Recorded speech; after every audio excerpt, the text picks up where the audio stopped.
Assalamualaikum warahmatullahi wabarakatuh. Saya Ade Amelia dengan NIM C1C025125. Pada video kali ini saya akan menjelaskan materi tentang timbulnya hutang pajak, penagihan pajak, dan hapusnya hutang pajak. Baik, materi yang pertama yaitu ada pengertian hutang pajak. Hutang pajak adalah kewajiban yang harus dibayar oleh wajib pajak kepada negara akibat adanya pajak terutang yang belum dilunasi dalam jangka waktu yang telah ditentukan oleh peraturan perundang-undangan. Hutang pajak muncul karena terpenuhnya unsur-unsur perpajakan, yaitu adanya subjek pajak, objek pajak, serta dasar pengenaan pajak yang menimbulkan kewajiban pembayaran kepada negara. Selanjutnya ada ajaran yang mengatur timbulnya hutang pajak.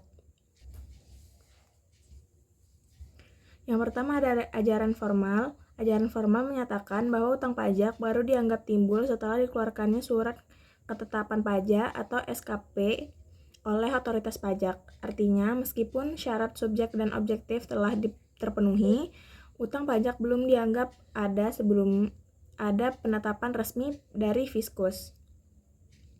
Dalam ajaran ini, peran pemerintah atau Fiskus sangat dominan karena penetapan utang pajak bergantung pada tindakan administratif dari pejabat pajak.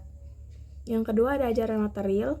Ajaran material berpendapat bahwa utang pajak timbul secara otomatis ketika semua unsur yang ditentukan dalam perundang-undangan telah terpenuhi, yaitu adanya subjek pajak, objek pajak, dasar pengenaan pajak, dan syarat saat terutangnya pajak. Menurut ajaran ini, penerbit surat ketetapan pajak bukanlah syarat timbulnya utang pajak, melainkan hanya sebagai saran administratif untuk menegaskan atau menagih pajak yang sudah terutang.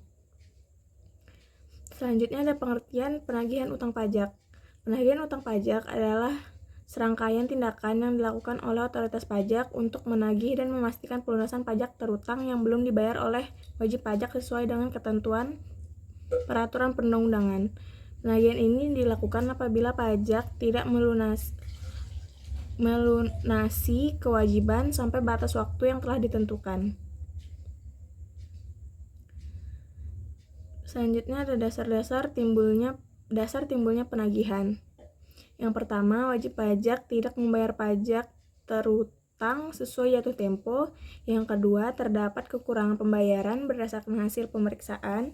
Yang ketiga, diterbitkan surat tagihan pajak atau STP atau surat ketetapan pajak kurang bayar atau SKPKB. Selanjutnya ada tahapan penagihan utang pajak. Yang pertama, surat teguran dikirimkan kepada wajib pajak sebagai peringatan awal agar segera melunasi hutang pajaknya. Yang kedua, ada surat paksa. Jika setelah ditegur wajib pajak tidak membayar, maka diterbitkan surat paksa yang memiliki kekuatan hukum eksekutorial. Selanjutnya ada penyitaan. Apabila hutang pajak masih belum dilunasi, pejabat pajak dapat melakukan penyitaan terhadap harta wajib pajak. Yang keempat ada lelang. Barang yang telah disita dapat dilelang untuk melunasi hutang pajak beserta biaya penagihannya. Selanjutnya ada tujuan penagihan pajak. Yang pertama, menjamin penerimaan negara. Yang kedua, meningkatkan kepatuhan wajib pajak. Yang ketiga, menegakkan hukum di bidang perpajakan. Selanjutnya ada pengertian hapusnya hutang pajak. Hapusnya hutang pajak adalah berakhirnya kewajiban wajib pajak untuk melunasi pajak terutang kepada negara karena alasan-alasan tertentu yang diatur dalam peraturan perundang-undangan. Dengan hapusnya hutang pajak, maka hubungan hukum antara negara dan wajib pajak terkait kewajiban tersebut dianggap selesai. Peraturan mengenai hapusnya hutang pajak terdapat pada Undang-Undang Ketentuan Umum dan Tata Cara Perpajakan serta ketentuan pelaksanaannya dalam peraturan perpajakan lainnya. Selanjutnya, sebab-sebab hapusnya hutang pajak. Yang pertama, pembayaran. Hutang pajak hapus apabila pajak telah melunasi seluruh pajak terutang serta sanksi administrasi yang dikenakan. Ini merupakan cara paling umum berakhirnya hutang pajak. Yang kedua, kadaluarsa atau kadaluarsa penagihan. Hutang pajak dapat dihapus karena lewatnya jangka waktu tertentu sesuai ketentuan undang-undang. apabila negara tidak melakukan tindakan penagihan dalam batas waktu yang ditentukan. Yang ketiga, pembatalan atau pengurangan. Hutang pajak dapat dihapus apabila terdapat keputusan pembatalan, pengurangan, atau koreksi atas ketetapan pajak melalui keberatan, banding, atau peninjauan kembali serta prosedur hukum kembali sesuai prosedur hukum. Yang keempat, penghapusan piutang pajak. Dalam kondisi tertentu, negara dapat melakukan penghapusan piutang pajak apabila hutang tersebut tidak mungkin lagi ditagih, misalnya karena wajib pajak tidak memiliki harta atau telah meninggal dunia tanpa warisan. Yang kelima, program pengumpulan pajak.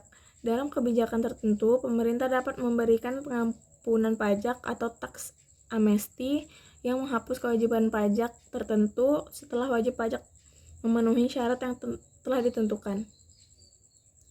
Selanjutnya, prinsip hapusnya hutang pajak. Meskipun hutang pajak dapat dihapus, prinsip dasarnya adalah bahwa pajak merupakan kewajiban yang bersifat memaksa dan harus dipenuhi. Oleh karena itu, penghapusan hutang pajak dilakukan secara efektif dan berdasarkan dasar hukum yang jelas, agar tetap menjaga keadilan serta kepastian hukum dalam sistem perpajakan. Terakhir, baiklah kita masuk ke kesimpulan. Berdasarkan pembahasan yang telah diuraikan, dapat disimpulkan bahwa hutang pajak timbul ketika wajib pajak tidak melunasi pajak terutang sesuai dengan ketentuan yang berlaku. Dalam hukum perpajakan, timbulnya hutang pajak dijelaskan melalui dua ajaran, yaitu ajaran formal dan ajaran material, yang berkaitan dengan sistem pemungutan pajak yang telah ditetapkan.